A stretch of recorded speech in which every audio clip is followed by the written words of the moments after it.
வணக்கம் நண்பர்களே. எந்த பயனும் இல்லை அப்படின்னு சொல்லிட்டு தமிழ்நாட்டுடைய முதலமைச்சர் அவர்கள் சொல்வதை போல அவருடைய பாயிண்டை வைத்தே அவருடைய கதையை முடிக்கிறதுக்கான ஸ்தரங்கள் அப்படின்றது மாற்றப்பட்டு கொண்டிருக்கிறதை நம்மளால பார்க்க முடிகிறது அப்படின்னே சொல்லலாம். காரணம் என்ன அப்படின்னா, தமிழகத்துல 40 தொகுதிகளிலுமேயே வெற்றியை பெற்று அழுக வேண்டிய ஒரு சூழ்நிலைக்கு நம்முடைய தமிழகத்தின் முதலமைச்சர் அவர்கள் தள்ளப்பட்டு இருக்கிறார் எனால் நீங்கள் சொன்னால் நம்புவீர்களா? சில விஷயங்களை நம்பித்தான் ஆகணும். காரணம் என்ன அப்படின்னு பாத்தீங்கன்னா, இந்தியா அப்படின்ற கூட்டணி என்டியா அப்படின்ற மாறும் அப்படின்னு சொன்னாங்க. ஒண்ணு புரிஞ்சுக்கோங்க திரு மோடி அவர்களே, இந்த ஆட்சியில தான் நீங்க அதிகமான நல்லது செஞ்சீங்க அப்படின்னு சொல்லிட்டு இருந்தீங்க, ஓகேங்களா? பட் அவ்வளோ சொல்லியும் கூட உங்களால தனி பெரும்பான்மை வரல. 200 தாண்டாது, 220 தாண்டாது அப்படின்னு சொல்லிட்டு பிஜேபி தனிப்பட்ட மெம்பர்ல சொன்னது அது நடந்துருச்சு தான். இந்த ஒரு சூழ்நிலையிலே எல்லாமே எல்லாரும் சொன்னதும் நடந்துருச்சு. பட் என்ன ஒண்ணுன்னா, கொஞ்சம் ஒரு 10 தொகுதிகளில் பாஜக நினைத்ததை விட கூடுதலாக வெற்றி இருக்கிறார்கள், ஓகேங்களா? இந்த ஒரு சூழ்நிலையில் தான் கழுத்தின் மீது கத்தி தொங்கிக் கொண்டிருக்கிறது. மோடி இப்ப பெருசா எவனுமே மதிக்க மாட்டான். சந்திரபாபு நாயுடு மதிப்பான், நிதிஷ்குமாரை மதிப்பான்.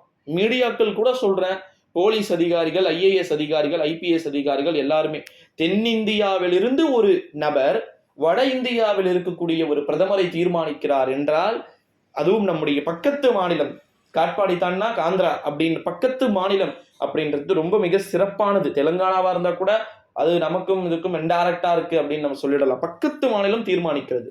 நிதிஷ்குமார் ஆதரவு கொடுத்தாலும் கூட நம்முடைய சந்திரபாபு நாயுடு காரு வெளியே வந்துட்டாருன்னா முடிஞ்சு போச்சு கதை, ஓகேங்களா?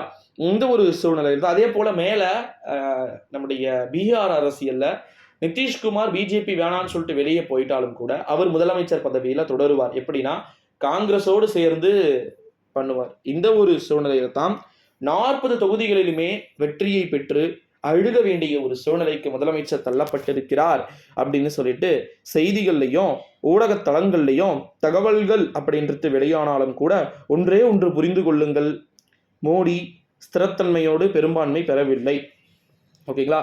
மோடி பெரும்பான்மை ஒட்டுமொத்தமாக பெறவில்லை.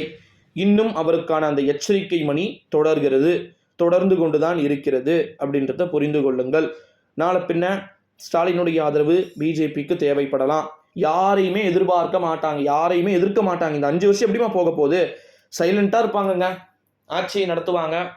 அமித்ஷா திமிர்த்தனமா ரொம்ப பெருசா நான் தான் பெரிய இவன் அப்படின்ற மாதிரி அந்த இதுவெல்லாம் ப்ரொஜெக்ட் பண்ணாரு பார்த்தீங்களா? அதாவது சிஏஏ கொண்டு வரப்படும், அதெல்லாம் ஒன்னுத்தையும் கிழிக்க முடியாது. நாயுடு காரு அப்புறமா நிதிஷ் காரு இவங்க 2 பேரும் என்ன பண்றாங்களோ இவங்க சொல்றதுதான் சட்டம். பிரதமரை கூட மதிக்காத போலீஸ் அதிகாரிகள், ஐஏஎஸ் அதிகாரிகள் நிதிஷ்குமாரையும் சந்திரபாபு நாயுடுவையும் மதிப்பார்கள் இனிமேல், ஓகேங்களா? பிரதமரை ஒரு ஆளாக கூட கண்டுக்க மாட்டாங்க. அவங்க அடங்குறான் பொறிகள் அப்படின்ற மாதிரி தான் நினைப்பாங்க. So let's wait and watch என்ன நடக்குதுன்றத பார்க்கலாம்.